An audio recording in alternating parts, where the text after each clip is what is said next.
Merci de votre présence si nombreuse ce soir.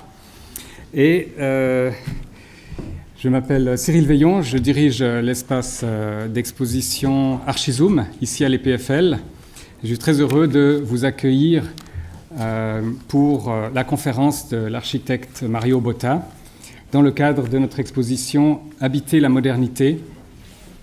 La modernité qui est une question difficile pour les architectes, une question récurrente, comment se positionner après la modernité ou face à cette modernité. On a parlé de deuxième modernité, modernité tardive, postmodernité qui a fâché un peu tout le monde. Auparavant, le style international dont il est question dans notre exposition. Depuis une vingtaine d'années, on parle simplement de star architecture, peut-être pour éviter un peu la question du style et du rapport à l'histoire.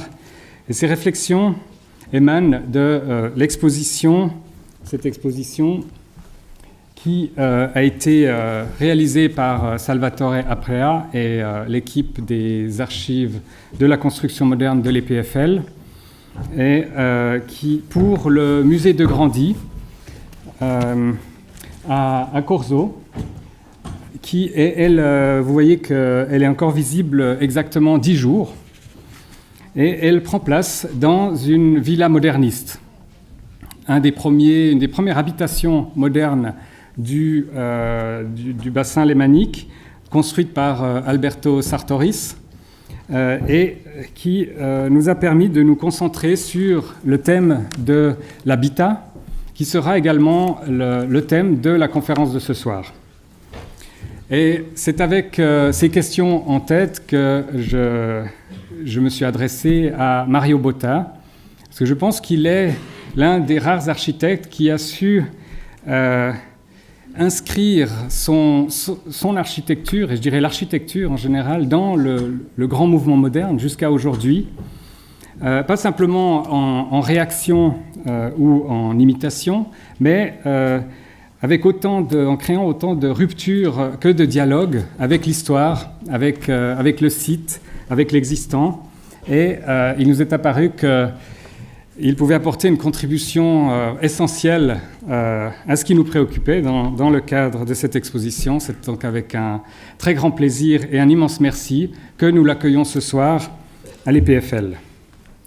J'aimerais faire une petite digression en vous montrant cette image que Mario probablement ne montrera pas dans sa conférence tout à l'heure. Il s'agit d'un dessin qu'il a réalisé en 1970 pour le concours de la construction de l'EPFL, dont nous allons fêter les 50 ans l'année prochaine. Et vous voyez donc ici que d'origine était une campagne, il n'y a pas encore les bâtiments de l'université. Bon, ce concours n'a pas été gagné, mais on aime beaucoup ce projet, qui a été réalisé avec l'équipe de choc tessinoise, Mario Botta, Tita Carloni, Aurelio Galfetti, Flora Ruscia, Luigi Snozzi. Et ça me permet de rappeler que Mario Botta, s'il n'a pas construit notre campus, quelques années plus tard, il a fondé et dirigé plusieurs fois l'Accademia d'architecture de Mendrisio à l'Université du Tessin. Et un très heureux concours de circonstances nous amène ce soir les tout premiers diplômés de cette jeune école qui ont réalisé une exposition anniversaire de leur travail intitulée 16 Years Old. Cette exposition que nous accueillons ici à l'EPFL a été montée par Otto Krausbeck et Aldo Celoria avec un groupe des alumni de Mendrisio. Elle sera inaugurée à l'issue de la conférence avec une intervention du professeur Luca Ortelli. Et merci beaucoup à Otto et Aldo de nous permettre de nous amener l'exposition et de nous permettre aussi de rendre ce bel hommage à l'école de Mario et à son enseignement qui était une part importante de son œuvre et de sa vie. Je vais passer maintenant la parole à Salvatore Aprea, directeur des archives de la construction moderne, qui va introduire notre conférencier ce soir. Et je vous souhaite à toutes et à tous une excellente soirée. Merci.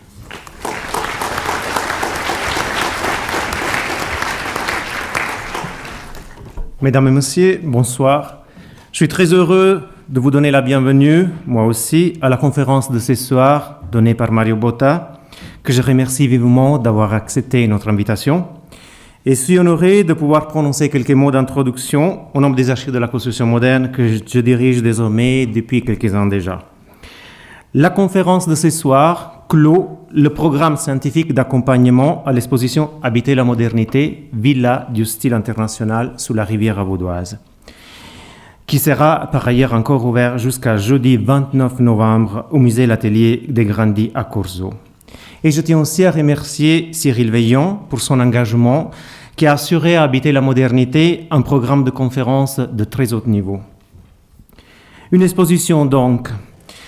Et une exposition peut être conçue comme un moment plus ou moins long dans lequel on dévoile au public des objets, des produits, des résultats. Exposer donc dans le sens de exponere, mettre en dehors. Mais dans une autre langue à laquelle je suis très attaché, l'italien, vous l'avez compris de mon accent probablement, exposition se traduit aussi et surtout dans le domaine de la culture avec le mot mostra, substantif du verbe montrer. La différence n'est pas anodine, car le verbe montrer contient en soi la racine latine mon, qui dérive à son tour de la racine indo-européenne d'origine sanscrite man, indiquant ce qui est de l'activité de l'esprit. C'est la même racine de mots tels que mens, l'esprit donc, mémoire, des verbes monere, rappeler, prévenir, avertir, manere, qui veut dire rester, s'attarder. Dans cette logique, le sens de montrer est faire connaître, pousser à penser. C'est pour cela que les expositions des archives de la construction moderne ne sont pas seulement des moments où nous mettons en valeur une partie de nos collections, ou des résultats historiographiques élaborés indépendamment de l'exposition elle-même. Une exposition ou mostra est pour nous l'occasion de mener une recherche finalisée à accroître la connaissance d'un sujet. Partir d'une thèse, faire des recherches dans les archives, dans les bibliothèques, travailler les données, vérifier et enfin montrer des objets dans un espace, des dessins, des maquettes, des tableaux par exemple, mais aussi des idées, des acquis dans un livre et réfléchir ultérieurement lors de conférences, tables rondes, etc. Ainsi, Habiter la modernité a demandé 2 ans de travail environ. La thèse était que la maison Atelier des Grandi, dessinée par Alberto Sartoris, paladin de l'architecture moderne du XXe siècle, aujourd'hui désormais un musée, cette maison, n'était pas un cas isolé sous la Riviera, mais une étoile dans une petite constellation d'architecture, réalisée ou seulement dessinée, qui permet d'inscrire ce territoire dans le contexte d'une réflexion et d'un travail d'envergure internationale sur le développement de l'architecture moderne, avec toutes ses particularités, naturellement, au-delà d'une réalité conservatrice probablement dominante du point de vue de la quantité, mais pas forcément de la qualité.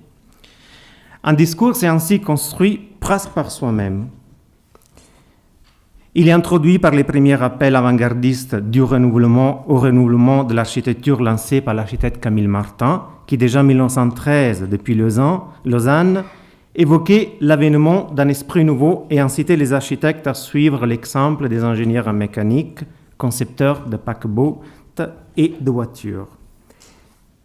Et par l'éloge de la condition atteinte par l'Allemagne dans le domaine de la construction et des arts appliqués, quand Jean-Charles-Édouard Jeanneret, soutenu par son maître Charles Le Platanier, faisait en 1912 depuis la ville de la Chaux-de-Fonds.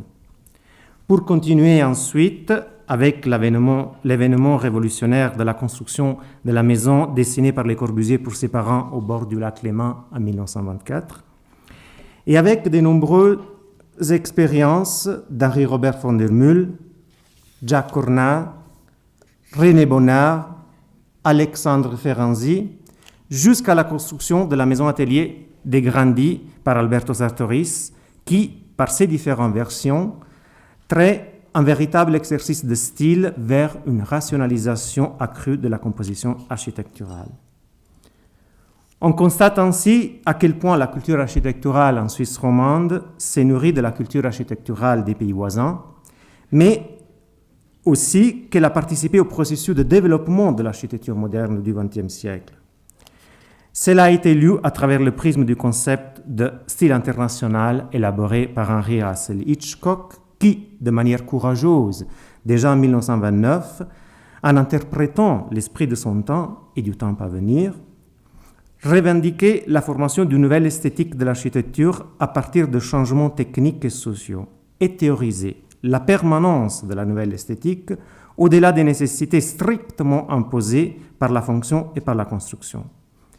Et si nous prenons en compte le fait que, mis à part le cas exceptionnel de la maison des parents de Le Corbusier, l'architecture moderne se développe en Suisse romande essentiellement dès les années 30, nous arrivons à mieux saisir la pertinence de la référence à Hitchcock. Naturellement, ce travail sur l'architecture de la maison moderne sur la Riviera vaudoise a mis en lumière des sujets fondamentaux concernant la relation entre l'architecture moderne et le contexte ou le paysage, la permanence d'éléments et principes de l'architecture classique, la relation avec la tradition et les difficultés à définir le concept de tradition, la présence d'éléments d'architecture populaire d'origine méditerranéenne dans l'architecture moderne, la relation entre questions éthiques et esthétiques et, par conséquent, des questionnements sur le rôle de l'architecte en tant qu'interprète de l'esprit de son temps. Face à toutes ces interrogations, nous n'avions vu aucune meilleure possibilité de terminer le programme scientifique d'Habiter la modernité qu'avec une conférence donnée par Mario Botta, qui s'est assez récemment défini fils du mouvement moderne et du post-Bauhaus, et a affirmé que l'architecture est un miroir de la société, le reflet d'une histoire interprétée par l'architecte, que faire l'architecture, c'est transformer une condition de nature en une condition de culture à travers l'esprit de l'homme. Un principe, celui-ci fortement éthique, reconnaissable dans les œuvres de Botta, au-delà du fait que la surface soit en béton dans les années 60 ou en briques dans les années 80, et qui, dans le cas de la maison, se manifeste, à vous dire, M. Botta, dans l'expression d'un besoin atavique d'abri. Pour toutes ces raisons, nous sommes toutes et tous impatients d'écouter Mario Botta et convaincus que, si d'un côté l'événement de ce soir marquera la clôture d'un programme de conférence, le discours de Mario Botta représentera aussi l'ouverture vers de nouvelles réflexions et probablement la source pour de nouveaux projets. Merci et je laisse la parole à notre invité ce soir, Mario Botta.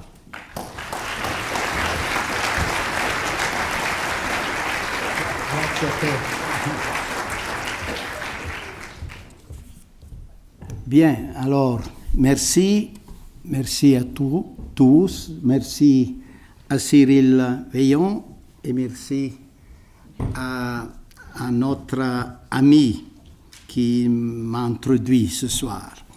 Je dois m'excuser pour mon français approximatif. Il y a beaucoup de temps que je ne parle plus et ce soir, je chercherai de faire parler les images. Mais j'ai accepté volontiers de venir puisque moi aussi, je suis fils du thème de ce soir, habiter la modernité. Moi, j'ai commencé à travailler dans les années 60, 59 pour la précision, et dans les années 60, j'ai trouvé une condition d'esprit, une condition territoriale très positive. Dans les autres pays de l'Europe, il y avait la reconstruction post-guerre. Chez nous, qu'on a eu la chance de ne pas avoir la guerre, il y avait la modernité. Les architectes post-Bauhaus, ils commençaient à construire pas seulement des institutions, mais aussi des maisons. Et dans un certain sens, je me suis trouvé dans ce contexte. L'architecte, il est fils du contexte historique. L'architecture, c'est toujours l'expression formelle d'une histoire. Et moi, j'ai vécu par hasard, j'avais cet amour de l'architecture de lequel je suis tombé très jeune, et je ne pouvais pas faire autre que commencer à travailler avant encore que j'avais fini mes études à Venise. J'avais déjà construit pour des amis ou les amis des amis une série de maisons qui m'ont permis de comprendre beaucoup des thèmes de la modernité et des thèmes et de payer des dettes de référence, des dettes vers Le Corbusier, des dettes vers Louis Kahn, qu'on verra tranquillement à travers le langage de cet excursus. Mais ce que je veux dire, il est que on avait déjà la conscience, une conscience critique que l'architecte doit toujours avoir, que dessiner une maison, c'est aussi une manière de donner un habitat aux citoyens, à ceux qui le cherchent, mais d'être aussi fils de son temps. Donc, de donner des éléments qui utilisent, dans les années 60, la modernité des matériaux, l'arrivée du béton armé et la brique et la technologie nouvelle. Et avec ces moyens-là, on était appelé à donner un habitat. Mais comment donner un habitat? Il y avait évidemment la grande leçon, surtout de Le Corbusier, qu'il avait sur l'habitat travaillé beaucoup. Et après, il est arrivé l'autre monstre, Louis Kahn, qui nous a dit que le territoire de la mémoire, c'est aussi une composante au même titre des matériaux qu'on utilise. La mémoire, c'est un élément qui doit rentrer dans l'esprit de la maison. Et donc, il y avait toutes les conditions favorables. Et moi, avec une conscience critique que je n'avais pas à ce moment-là. Je dois dire, la lecture que je donne aujourd'hui, c'est une lecture a posteriori. Je peux rappeler les éléments qui m'ont poussé à faire les choses, mais duquel j'avais pas la conscience critique que je peux avoir aujourd'hui. Mais il existait une tension éthique, une tension morale vis-à-vis que on savait que habiter dans les années 60, 70, après 80, on devait aussi habiter d'une manière différente des modèles, des typologies qu'on avait au début du siècle. Puisque, en effet, ma génération elle était appelée à donner des modèles d'habitat qui s'étaient consolidés au début du siècle avec l'architecture éclectique, et après on rentrait dans la modernité. La modernité voulait dire au départ seulement la cuisine moderne, la salle de bain un peu différente, mais il y avait tous ces matériaux-là qui devaient rentrer comme instrument de construction, mais l'architecte il devait ajouter quelque chose d'autre. Quel est le citoyen qu'il allait habiter dans ces maisons? Le prétexte était l'ami de l'ami et Monsieur X et Monsieur Y. Mais derrière ça, l'architecte il sait bien qu'il doit construire pour l'homme de son temps. Le citoyen de notre temps, c'est le vrai élément avec lequel on se confronte. Donc, je dois avoir la... Merci. Grazie Paolo.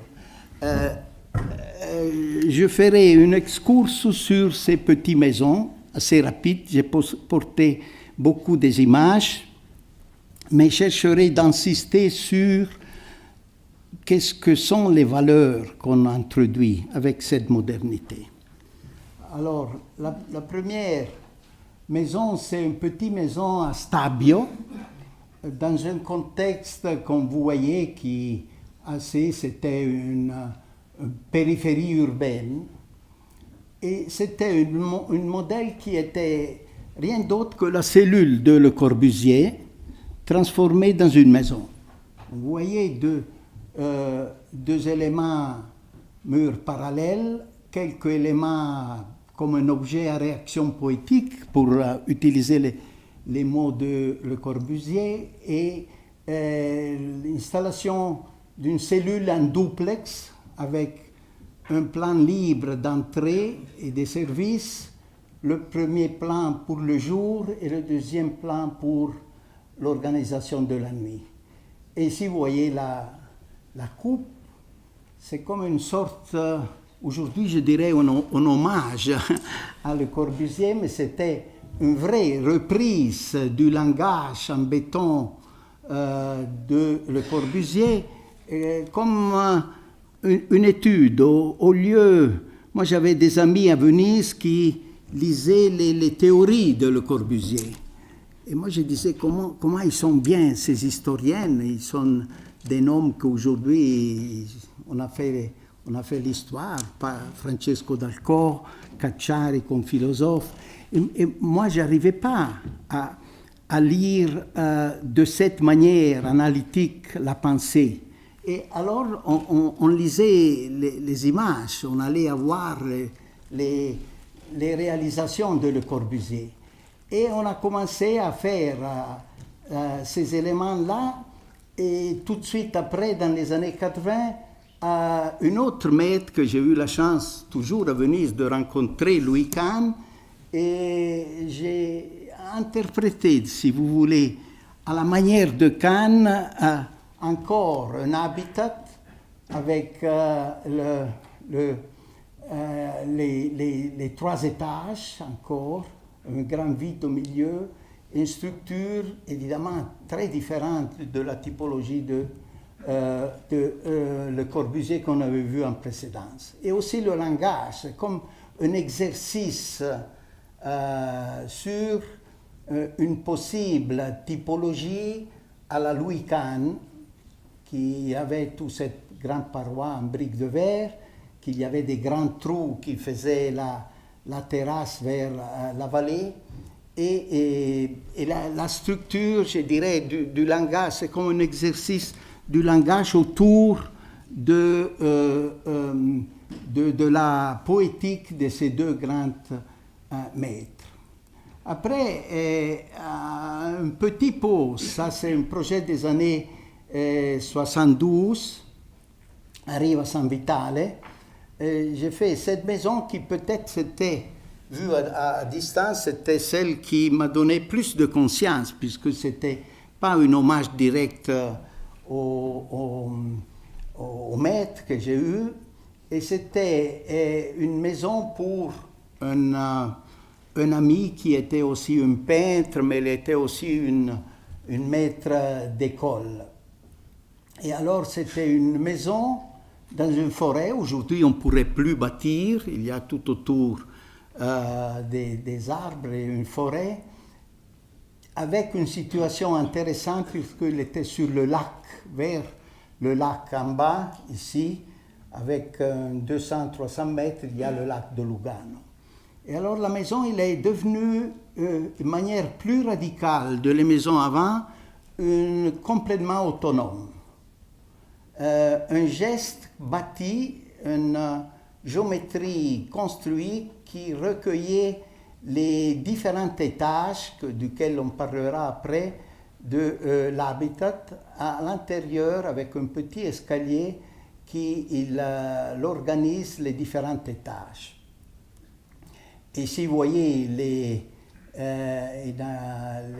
isométries, l'axonométrie qui développe le plan en bas seulement pour les dépôts et via les différents étages jusqu'à la toiture. La situation vis-à-vis du lac, c'est dans cette situation où il y a la Riva San Vitale, ça c'est la maison au bord du lac et le lac qu'il y a devant. Alors, quoi dire encore sur cette maison? Cette maison, il devait, pour moi, rester, il était clair, une géométrie autonome. La géométrie la plus forte, la plus possible. Je me souviens qu'on avait travaillé avec la maquette et pour donner plus force à cette maquette, on l'a détachée de la de la montagne avec cette passerelle, un petit pont pour rentrer. Mais on rentre où? On rentre dans un microclimat et à travers ce microclimat-là, on se met en rapport avec une église néoclassique faite par Luigi Fontana là-bas. Donc on commence à établir que l'habitat, ce n'est pas seulement une boîte à habiter, mais c'est quelque chose qui construit des rapports spatiaux avec l'environnement. Je dirais de plus que dans cette optique, et si on voit assez bien le passage qu'il donne dans le vide, on donne sur le lac et on donne sur la construction du village qu'il y a sur l'autre côté. Je disais, on a compris le rapport que le bâti commence à établir avec l'environnement. En effet, la beauté ou la force d'un fait architectural, il n'est pas donné par le volume en soi-même, mais il est donné par la force des rapports spatiaux que le volume il établit avec l'environnement. Et de ça, c'est une conscience que j'avais compris dans ma adolescence, dans ma jeunesse, qu'il y a quelque chose qui reste encore maintenant.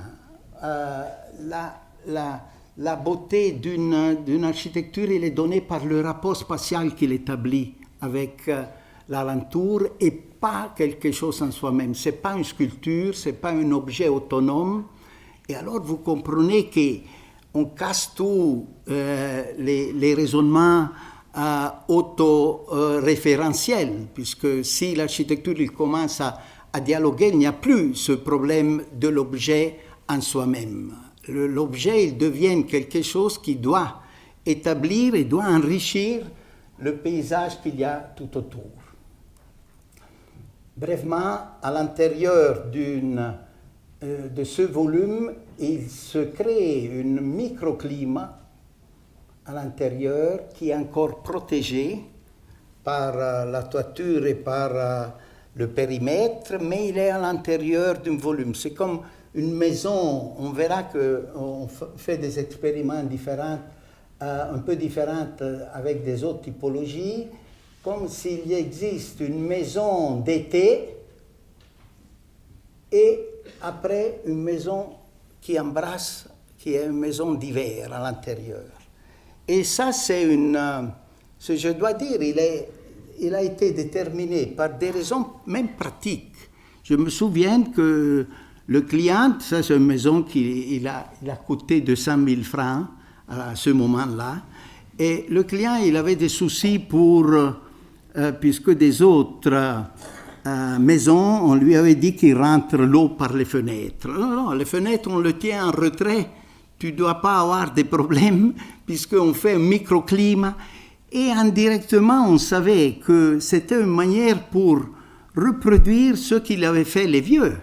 Dans les anciennes maisons paysannes, il y avait toujours une protection, mais il y avait toujours l'aia, il y avait un portique, il y avait la loggia, il y avait des éléments qui faisaient de transition entre le climat intérieur et le climat à l'extérieur. Une autre maison assez intéressante de mon parcours, de mon point de vue, c'est cette petite maison. Petite maison qui a été bâtie par le père de ceux qui habitaient là, ici. Il y avait un terrain plus grand et je devais faire une petite maison pour son fils qui étudiait allemand en Allemagne et il voulait retourner dans son village. Alors j'ai pris le terrain, il est arrivé jusque-là, j'ai poussé toute la maison comme une sorte de limite. Il devait indiquer la limite du village qu'il y avait devant, ici qu'il allait jusqu'à l'église et au noyau du village. Et la maison a été séparée en deux secteurs, comme vous voyez, avec un vide où il y a seulement un petit passerelle. Et ça, c'est le box pour les voitures. On rentre par là. Ici, il y a tous les les chauffages et les locaux techniques. Et on commence à avoir la clarté que je repropose dans les différentes maisons après, d'avoir 3 niveaux différents. Donc ces maisons, avec les nouveaux matériels, ils me permettaient à ce moment d'avoir 3 niveaux différents. Celle du rapport avec le terrain, celle du rapport avec les événements du jour et celle du rapport avec les fonctions de la nuit. Ça, c'est un thème qui retourne un peu partout. Alors, la maison, c'est avant tout, il signe une limite, comme une sorte de porte vers le village. Et à l'intérieur de cette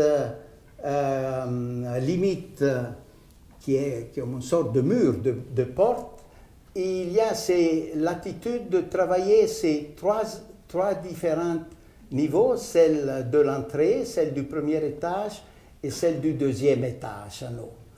Le premier étage, c'est l'étage de protection vis-à-vis des animaux, vis-à-vis des éléments qu'il y a à l'alentour, il y a les voitures, et donc c'est un premier limite qui il indique une enceinte. Pour habiter aujourd'hui, dans les années 70, il faut cette première séparation sans avoir de l'enceinte, sans avoir des grilles de protection, sans avoir des murs. C'est la maison même qui fait cette protection. Un grand étage qui s'ouvre dans ce cas-là vers le village, qui est l'étage du jour, et un étage plus privé, en haut, pour la partie de la nuit. On verra que dans la plupart des cas, ces 3 étages ont 3 différentes rappels aussi au rapport vers l'extérieur. J'aimais dans ce rapport-là qu'à l'intérieur, il y a ce passage vitré au deuxième et au premier étage, on pouvait aller d'un côté à l'autre et relire le paysage qu'il y avait à l'extérieur, vers la campagne. Et le deuxième, je me souviens d'une petite anecdote, mais qui est significatif, ces petits trous-là, derrière il y a la chambre patronale, la chambre pour les deux, pour la couple, derrière ici. Et je ne voulais pas la fermer seulement vers la projection du village. Je pensais qu'il était intéressant d'avoir un signe de la campagne. Et alors, on a fait ce petit trou avec un pari, que s'il fonctionnait, ces trous, comme je disais, on les laissait. S'il ne fonctionnait pas, moi, je me chargeais à mes frais de les couvrir. Et le pari, c'était curieux, c'était un vrai pari inconscient. Là, c'était la maison des oiseaux. Les oiseaux devaient venir et eux, à l'intérieur de la chambre de nuit, voir les oiseaux qui étaient là. Et on dit, mais non, ils ne venaient pas. Moi, je savais que le verre, j'ai mis un verre, c'est 20 sur 20 cm, pas isolé, et il était un peu chaud. Et les oiseaux, ils venaient, ils sentaient un peu de chaleur, et chacun, il faisait ses nids, et il a trouvé sa place. C'est la maison des oiseaux aussi. À la fin, on l'a tenu, et tout le monde, il est content d'avoir tenu aussi cette considération. Une autre maison, évidemment, sur ce thème des 3 niveaux, comme 3 droits d'habitat. Voilà, c'est ça que je voulais donner. Et on a fait une série de variations à dépendance du thème, mais aussi à dépendance du terrain. Ça, c'était un autre volume creusé avec l'ouverture seulement froide au rez-de-chaussée, au premier étage, deuxième étage. Souvent, le deuxième étage, il s'ouvre pour donner un rapport avec la lune et le ciel pour la partie de la nuit. L'arrière, quelques images de l'intérieur. Ici une autre plus difficile, puisqu'il s'agissait sur une colline au bord de Lugano, ça c'est la ville de Lugano, et avec un terrain très raide. Mais on a quand même réussi à faire 3 niveaux, puisque j'insistais sur cette histoire, malgré que le droit de bâtir c'était 2 niveaux. Alors on a creusé un peu, on a fait rentrer les gens par là, par ici, de manière qu'il y avait un premier étage semi-enterré, et qu'on pouvait, mais quand même, et les 2 étages en haut qui s'organisaient avec la partie jour et la partie nuit ici, avec les 3 chambres et l'escalier au milieu. Et si vous voyez cette recherche avec ça, sont des fenêtres qui s'ouvrent et qui rentrent, qui reste une seule véranda, qui laisse une seule véranda à l'intérieur. Je ne veux pas rentrer dans cette description dans les détails du langage, de la construction ou du langage architectural, puisque je pense que le raisonnement qu'on fait ensemble ce soir, c'est plus important de comprendre quelles sont les valeurs d'habitation, les droits d'habitation qu'on peut avec un langage de modernité. Vous voyez que les matériaux sont toujours métal pour les fenêtres et les murs ou en béton ou en briques. Ça, c'est un autre raisonnement qui m'a amené à trouver des raisons intéressantes. Quand j'ai fait ce projet, toute cette nouvelle urbanisation, il n'y avait pas. Aujourd'hui, c'est encore tout un peu plus rempli. C'était la première maison qu'on faisait sur cette grande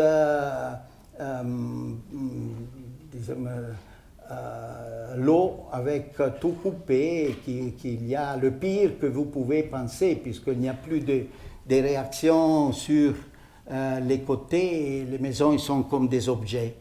Et alors, qu'est-ce qu'on a fait? On a accepté l'idée que l'objet soit un objet isolé, mais il doit établir des rapports, pour ne pas rentrer dans le piège que je disais avant, dans le rapport avec le paysage, et au contraire, il ne discutait pas par le rapport de voisinage.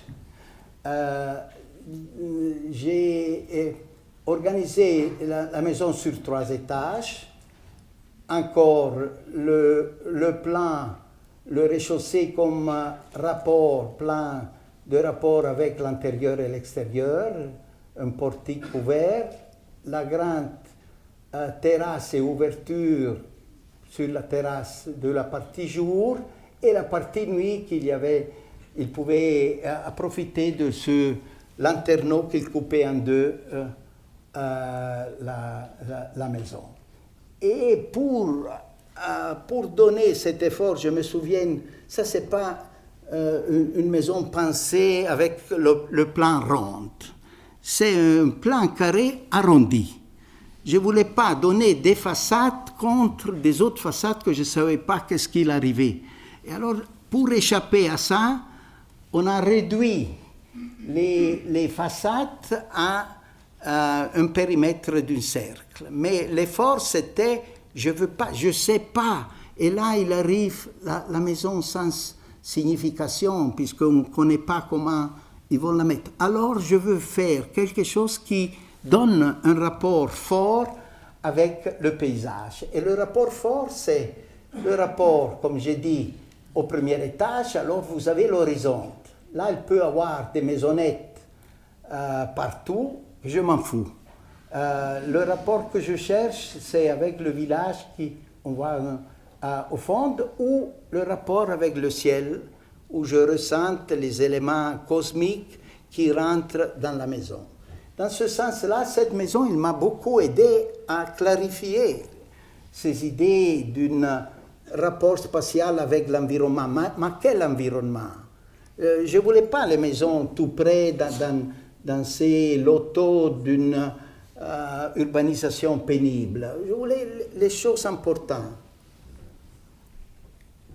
Sur le même thème, j'ai fait des autres expériences, que ici vous voyez, c'est un terrain très raide, mais aussi là, on rentre en bas et il y a un grand portique avant de monter aux 2 étages que j'ai décrits avant.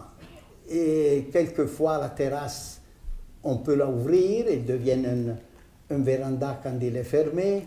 Le mur derrière, il va contre la montagne, alors je pense qu'il était bien de ressentir qu'il y a un rempart, qu'il y a un élément qui soutient la montagne derrière. Un autre exemple, c'est cette petite maisonnette, mais mis dans une position stratégique. Ça, c'est un village, Morbio Superiore, où j'habitais. Ça, c'est la maison et l'endroit donné pour faire cette maison. Et ici, il y a une pente du terrain qui descend presque jusqu'à Chiasso. Donc, c'était l'intérieur. Je ne veux pas insister sur l'organisation. Et cette fois, on rentre en eau, puisqu'on est obligé, on a la rentrée en eau, on rentre par là. Et on rentre dans la partie nuit. Après, on est obligé, dès qu'on rentre à descendre, on retrouve en bas la partie jour et dans le sous-sol, la partie des services avec l'escalier, le chauffage, etc. etc. Et cette maison, il a cet hommage à la colline. Non? Ça, c'est comme un archétype de la maison. Je pense que cette maison, c'est la plus essentielle, au-delà des niveaux que j'ai discutés avant. La plus essentielle, puisque c'est la première maison à laquelle on peut penser, c'est la caverne. La caverne, il y a quelque chose creusé dans la montagne, qui trouve sa raison de protection dans la montagne et sa raison d'être dans l'ouverture que la caverne offre vers la vallée. Et ça, c'est un peu cette opération. La maison, il n'est rien d'autre qu'un grand trou dans la montagne. La maison, la maison et la construction, il va consolider la montagne. Et moi, je veux que ça, c'est l'ouverture de ma caverne. Et après, simplement, un trait d'ouverture vers le ciel. Et un petit lanterneau qui indique qu'il y a la couverture vitrée du sol. C'est-à-dire un élément tellement essentiel que j'ai ressenti le besoin de donner pas une paroi droite, mais une paroi concave pour faire qu'il y ait une vibration de la façade. C'est comme comment dire, m'échappe le nom, mais un radar, brava. À qu'est-ce qui sert la femme, hein? Mon épouse, brava. Et il me sert un radar optique qui change la lumière pendant surtout l'après-midi. Alors pour bouger ça, on avait très peu, ce sont toutes des maisons très économiques. Hein? Ce sont des maisons, aujourd'hui, il faudrait 2 millions pour les bâtir. À ce moment-là, c'est 250 000 francs et fait en briques de ciment. Et simplement, on a donné une peinture d'argent aux briques mises à 45 degrés.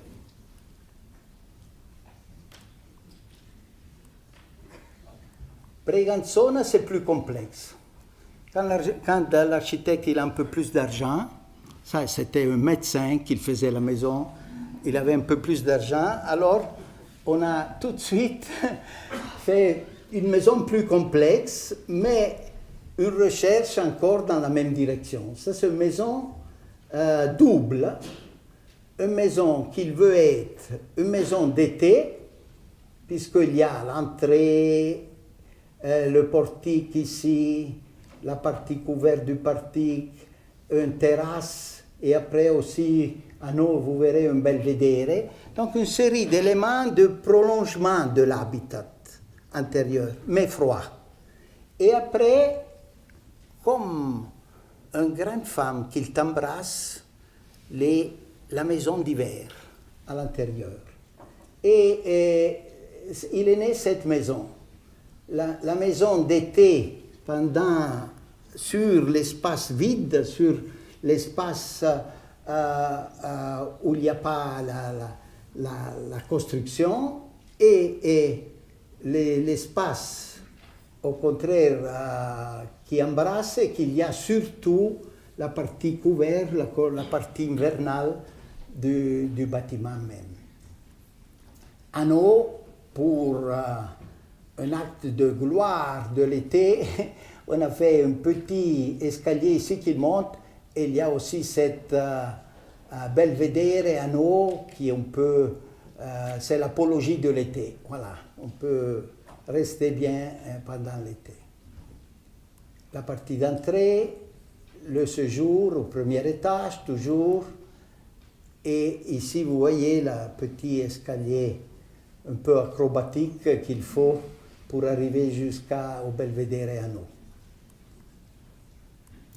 Et après, une série de maisons qui sont moins, je dirais, moins scolaires de ce que j'ai dit, mais que je vous montre quand même. Celle-là, c'est une maison faite à Vacallo, sur une texture qu'il a demandé de faire cette forme triangulaire. Il y a toujours le jour en bas et la nuit en haut.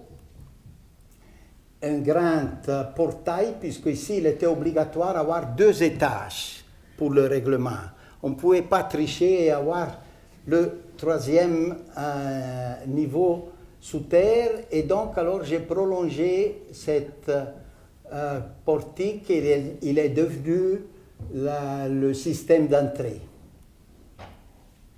Vous la voyez là en haut, c'est comme un rampère, une chose très bas, 2 étages et deux arches qui indiquent les anciens portiques des maisons agricoles qu'il y avait autour.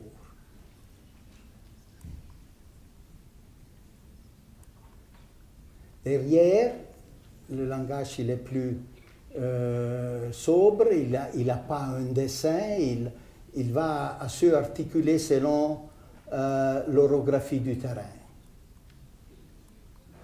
Une autre maison similaire, c'était à Manno, sur un plan presque triangulaire, mais la maison il était un peu plus riche.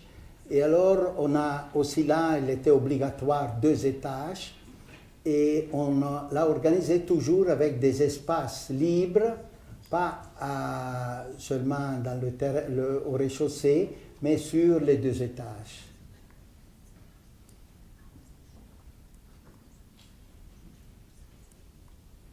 Et ces espaces, ils sont des espaces de transition, comme les anciennes loges, comme les anciens portiques qui protégeaient de la pluie, mais qui faisaient aussi brise-soleil, qu'il utilisait à donner un microclimat entre intérieur et extérieur.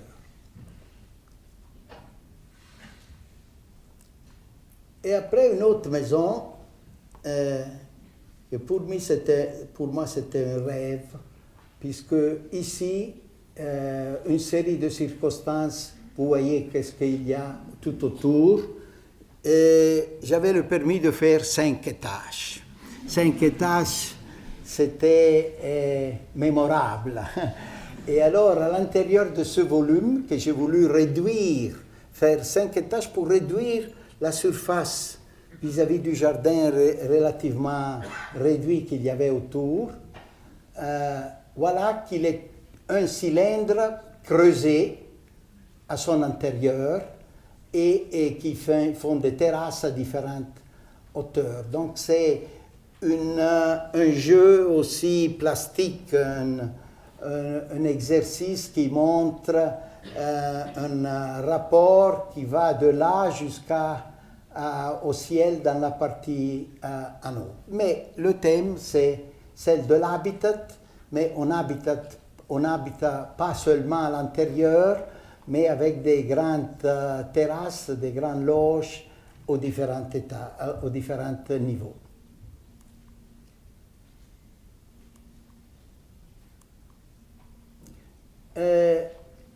J'ai fini avec la série des maisons familiales. Maintenant, je veux donner rapidement un ensemble social où j'ai essayé de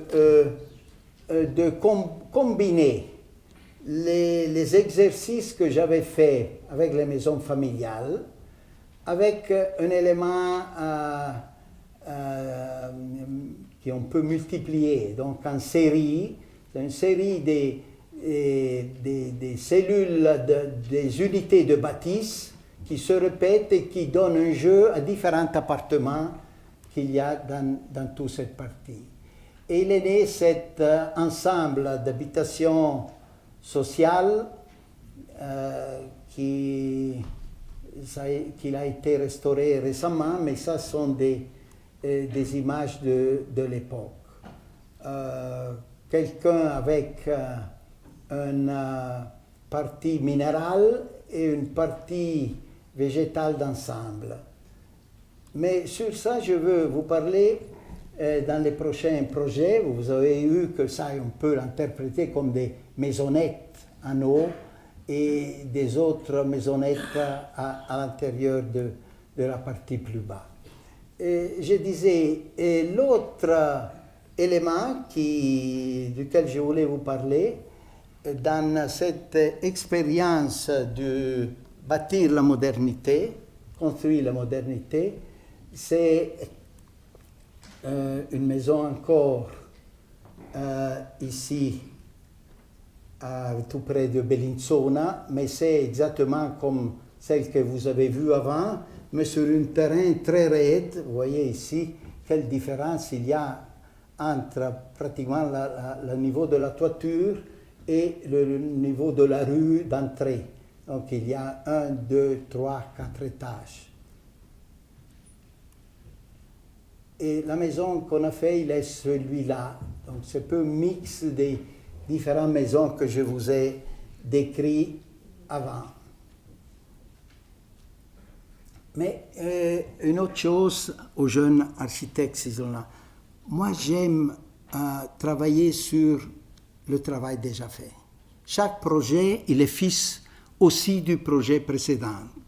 Il faut pas avoir peur de se répéter. Pour comprendre les choses, il faut les faire et refaire. Avec l'expérimentation naturelle, quand vous avez compris certaines choses, bon, on peut essayer de chercher autre chose. Mais donc, j'aime quand j'ai la possibilité de refaire de manière différente, dans des contextes différents, même d'utiliser le même langage. Une maison de riche, au contraire, j'ai employé 50 ans, mais je suis arrivé. Voilà.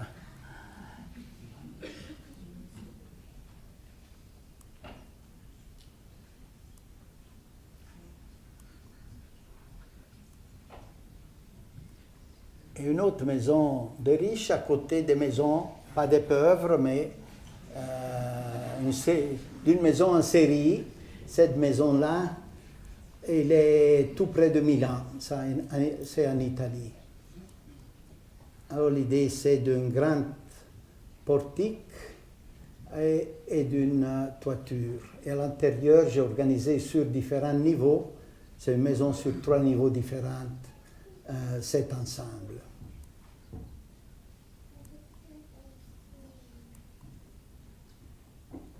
L'arrière vers la rue, donc il est plus protégé, l'autre il s'ouvre, comme vous avez vu, vers le jardin à l'intérieur.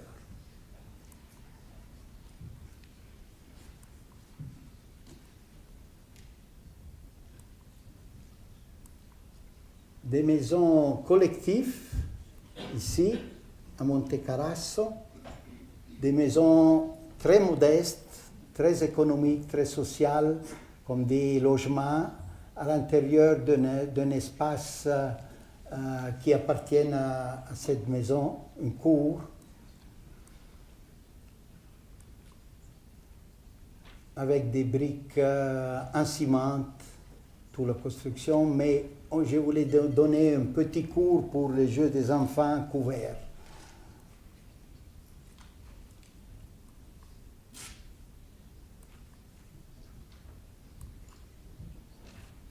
Deux maisons de vacances en bois, avec un revêtement en titane zinc. Bois, puisqu'il n'y a pas la rue, on doit transporter avec l'hélicoptère des parties de bois. Et en bas, c'est le Carno.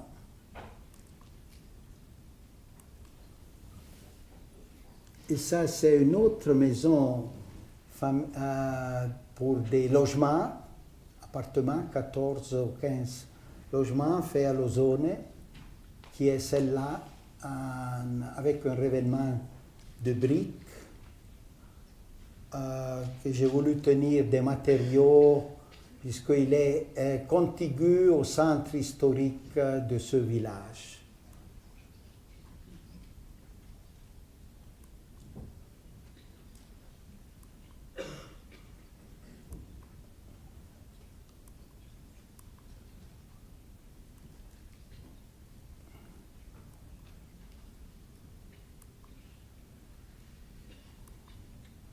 Et maintenant, j'ai fait des logements en ville.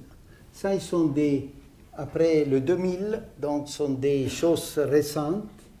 Ça, c'est le centre Campari, près de Milano, où il y avait l'ancienne fabrique du bitter Campari, de l'apéritif que vous connaissez. Ça, il habitait M. Campari, son parc, et on a déménagé l'usine et on a fait une intervention avec des logements sur ce côté, très intensifs, 14 étages, demandés par le plan d'aménagement de la ville, et de manière de pouvoir agrandir toute la partie du parc existante. Alors on a fait une opération curieuse, on a tenu l'ancienne limite de la fabrique, qui est celle-là, où il y avait les bureaux d'entrée du début du siècle. 1930, il y avait déjà ces volumes.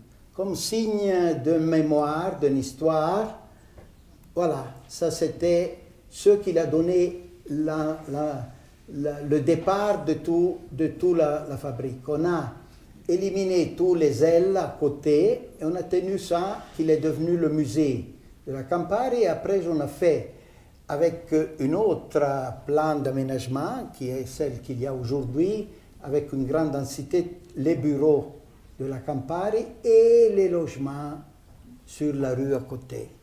Donc c'est une reconstruction avec un double programme, les bureaux sur le côté où il y avait la fabrique et des logements dans la partie à côté que ici on voit.